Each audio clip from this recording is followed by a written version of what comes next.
नमस्कार, home TV Bharat में स्वागत है। लखनऊ में एक राष्ट्र एक चुनाव को लेकर ज्वाइंट पार्लियामेंट्री कमेटी यानी जीपीसी की अहम बैठक आयोजित हुई।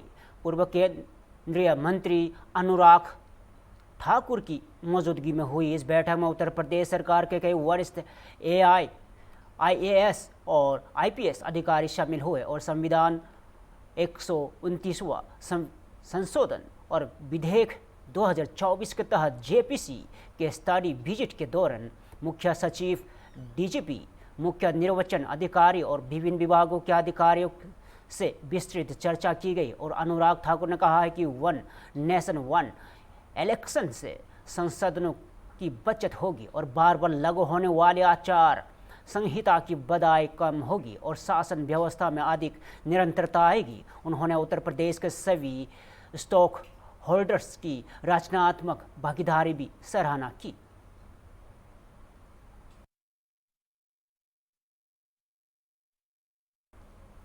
लखनऊ में मुख्यमंत्री योगी आदित्यनाथ से आज उनके सरकारी आवास पर नव प्रोन्नत आईएएस अधिकारियों ने शिष्टाचार भेंट की। इस दौरान अधिकारियों ने मुख्यमंत्री से मुलाकात कर उनका आशीर्वाद और मार्गदर्शन प्राप्त किया और मुलाकात के दौरान प्रशासनिक कार्यों और जनसेवा को लेकर सभी चर्चा हुई और मुख्यमंत्री ने अधिकारियों को पूरी निष्ठा, पारदर्शिता और संवेदनशीलता के साथ जनता की सेवा करने का संदेश दिया।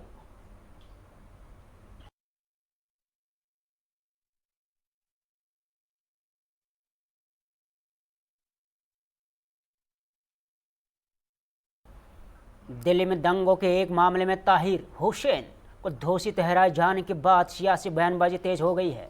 बीजेपी नेता शहजाद पूनावाला ने अदालत के फैसले का हवाला देते हुए कांग्रेस और आम आदमी पार्टी पर गंभीर आरोप लगाए हैं। उन्होंने दावा किया है कि ताहिर हुसैन उस आम आदमी पार्टी के वरिष्ठ नेता थे और पार्टी के शीर्ष नेतृत्व के करीबी थे और पूनावाला ने आरोप लगाया कि विपक्षी दलों ने दंगों के मामले में सच्चाई छिपाने की कोशिश की और उन्होंने कहा है कि यहाँ केवल ताहिर हुसैन की नहीं बल्कि पूरे राजनीतिक इकोसिस्टम की हार और यहाँ बीजेपी नेता शहजाद पूनावाला का राजनीतिक बयान है, आरोप है और संबंधित पक्षों की प्रतिक्रिया आना बाकी है।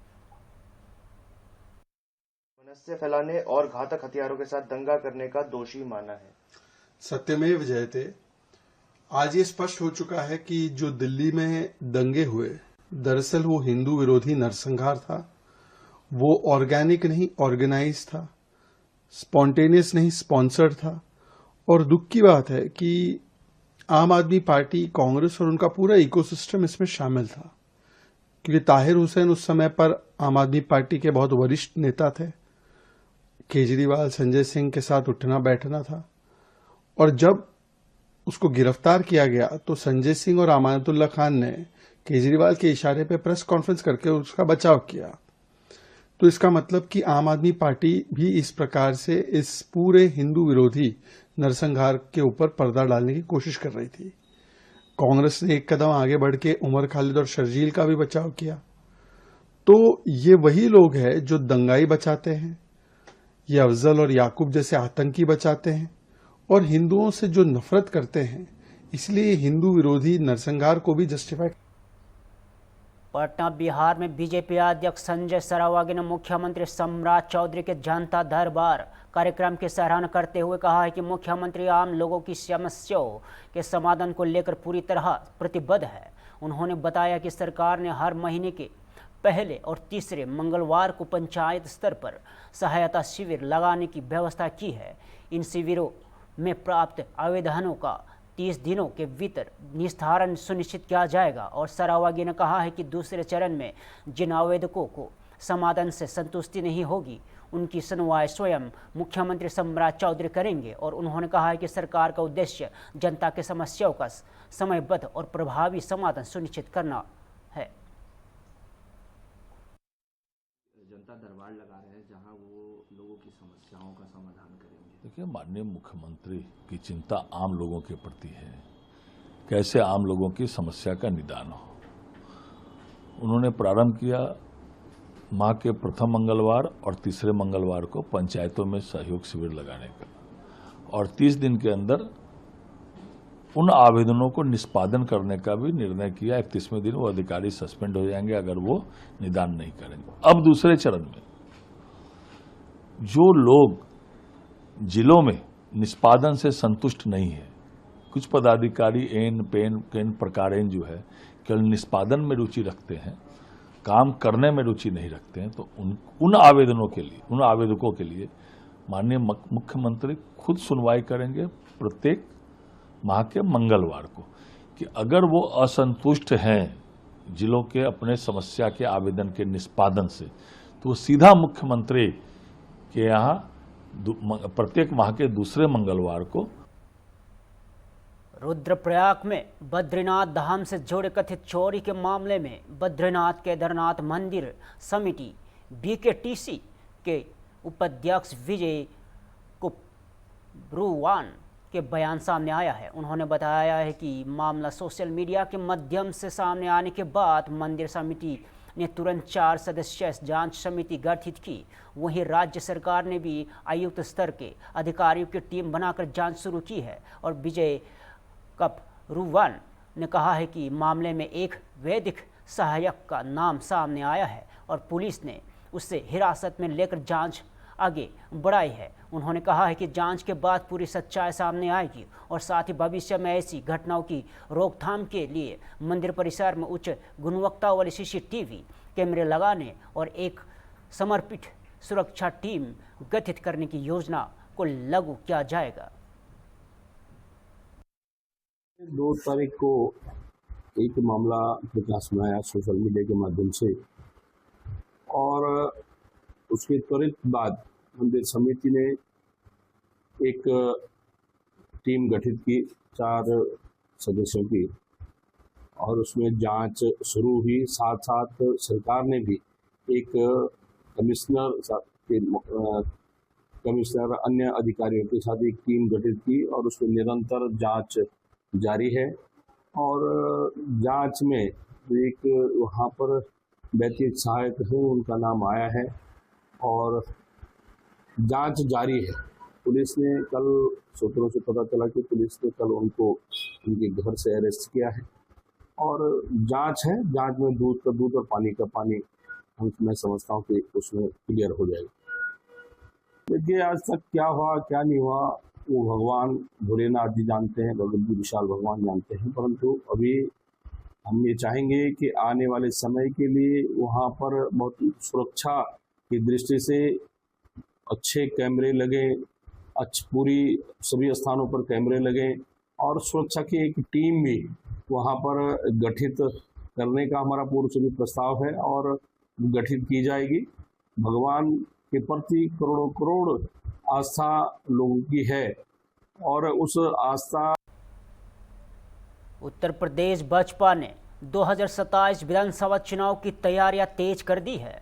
इसी क्रम में भाजपा के प्रदेश अध्यक्ष एवं केंद्रीय वित्त राज्य मंत्री पंकज चौधरी बहराइच पहुंचे, जहां पार्टी कार्यकर्ताओं ने उनका भव्य स्वागत किया और उन्होंने कार्यकर्ताओं में उत्साह बढ़ते हुए दावा किया है कि 2027 में उत्तर प्रदेश में भाजपा लगातार तीसरी बार सरकार बनाएगी। और पंकज चौधरी ने कहा है कि प्रधानमंत्री नरेंद्र मोदी के नेतृत्व में केंद्र सरकार ने सबका साथ, सबका विकास, सबका विश्वास और सबका प्रयास के मंत्र पर काम किया है और केंद्र वह प्रदेश सरकार की योजनाओं का लाभ बिना किसी भेदभाव के सभी तक पहुंचा रहा है।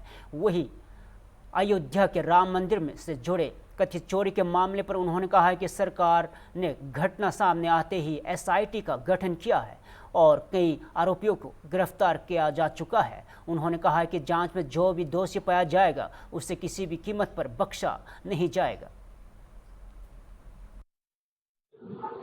देखो, विपक्ष तो कुछ भी कर सकता है। कभी वो चुनाव आयोग पे भी आरोप लगाता है, कभी ED पे भी आरोप लगाता है, CBI पे भी आरोप लगाता है। तो सारे इतनी संवैधानिक संस्था है, उस पर आरोप लगाना उनका एक रिवाज बन गया है और कहीं ना कहीं भारत के लोकतंत्र को वो वीक करना चाहते हैं। सभी संवैधानिक संस्थाओं को कटघरे में खड़ा करना। आज दिल्ली में कहा है कि हमें हमें हिंदू राष्ट्र से कतई घबराना नहीं चाहिए। आज उन्होंने बड़ा बयान दिया है, बिल्कुल सियासी भूचाल लाने वाला बयान है। उन्होंने कहा कि हमें हिंदू राष्ट्र से घबराना नहीं चाहिए। अगर हिंदू राष्ट्र के लिए अगर हमें आगे आना भी पड़े तो हमें पीछे नहीं हटना है, क्योंकि जो पहले जो भी लोग थे सभी सनातनी थे। इस तरीके से उन्होंने आज बयान दिया। अगर आप 12 साल का मोदी जी का कार्यकाल देखें तो 12 साल में जो प्रधानमंत्री मोदी जी का सबका साथ, सबका विकास, सबका विश्वास और सबका प्रयास का जो नारा है, और इस 12 साल में जितनी भी सरकार की चाहे योजना आई है और चाहे कानून आया, अगर आप देखें तो सबके लिए आया। न कहीं जात देखा जा रहा है, न कहीं धर्म देखा। दिल्ली में दंगों के एक मामले में तहरीर हुसैन को दोषी ठहराए जाने के बाद राजनीतिक प्रतिक्रिया लगातार सामने आ रही है। बीजेपी सांसद गौरव भाटिया ने कहा है कि तहरीर हुसैन ने भड़काऊ बयान दिए और वर्ष 2020 के दिल्ली में दंगों की साजिश रची। उन्होंने आरोप लगाया कि उस समय दिल्ली के मुख्यमंत्री रहे अरविंद केजरीवाल के पश्चात तहरीर हुसैन ने दंगों को भड़काने का काम किया। और गौरव भाटिया ने कहा है कि केंद्रीय गृह मंत्री अमित शाह ने पहले ही स्पष्ट किया था कि किसी भी आरोपी को बख्शा नहीं जाएगा। साथ ही उन्होंने अरविंद केजरीवाल की भूमिका को लेकर सवाल भी उठाए। Instigated the mob when Ankit came forward towards this mob. जब अंकित शर्मा अपने कर्तव्य का पालन करके भीड़ के सामने आता है तो ताहिर हुसैन वो गुंडा है जो आम आदमी पार्टी में अरविंद केजरीवाल का दाहिना हाथ था, जिसने भड़काऊ बयान दिए और जिसने इस पूरी घटना को अंजाम दिया। और आगे कोर्ट कहता है, when the accused persons were acting in pursuance to a conspiracy and common object to kill Hindus, it covered killing of Ankit as well, for the reasons that Ankit was killed because he was a Hindu.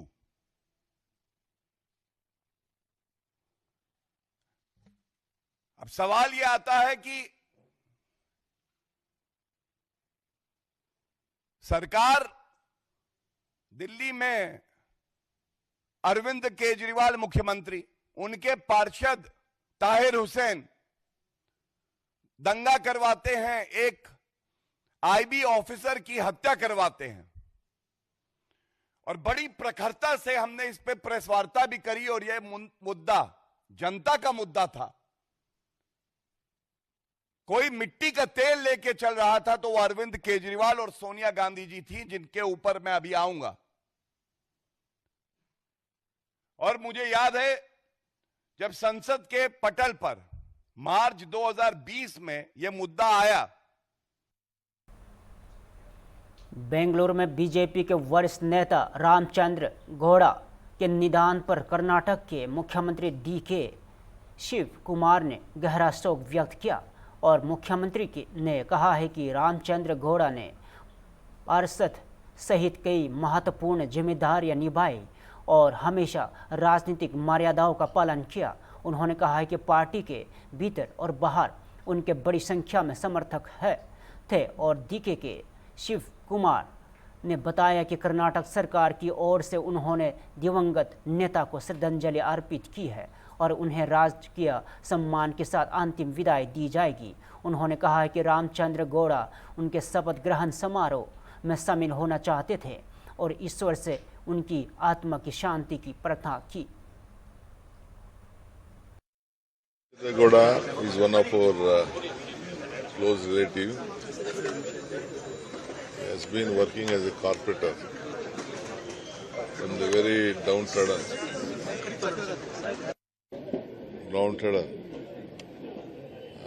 He has been working there. It is one of the big family of the Bangalore West. We know them very well.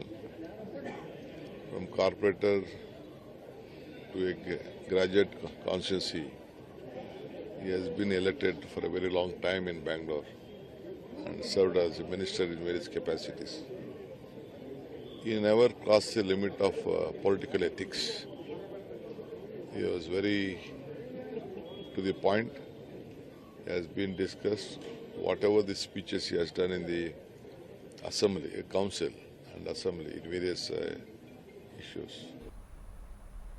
Uttarakhand के चमोली में बद्रीनाथ मंदिर चढ़ावा गबन के कथित मामले में आरोपी प्रमोद नोटियाल की गिरफ्तारी के बाद जांच तेज हो गई है। बद्रीनाथ केदारनाथ मंदिर समिति बीकेटीसी के मुख्य कार्याधिकारी सोहन सिंह रोगगढ़ ने कहा है कि एफआईआर दर्ज होने के बाद पुलिस की बड़ी टीम मामले की जांच कर रही है। उन्होंने बताया कि उपलब्ध सच्चे और सूचनाओं के आधार पर पुलिस कार्रवाई कर रही है। जांच में जो भी तथ्य सामने आएंगे उन्हें अदालत के समक्ष पेश किया जाएगा। सोहन सिंह रोगड़ ने यह भी कहा है कि सीसीटीवी और डीवीआर रिकॉर्ड उपलब्ध कराने में समिति की ओर से कोई अनियमितता नहीं हुई है और उन्होंने बताया कि मंदिर में परिसर में एक साथ 15 से 16 सीसीटीवी कैमरे संचालित होते हैं और किसी भी शिकायत पर तत्काल कार्रवाई की जाती है। उन्होंने कहा है कि घटना गंभीर है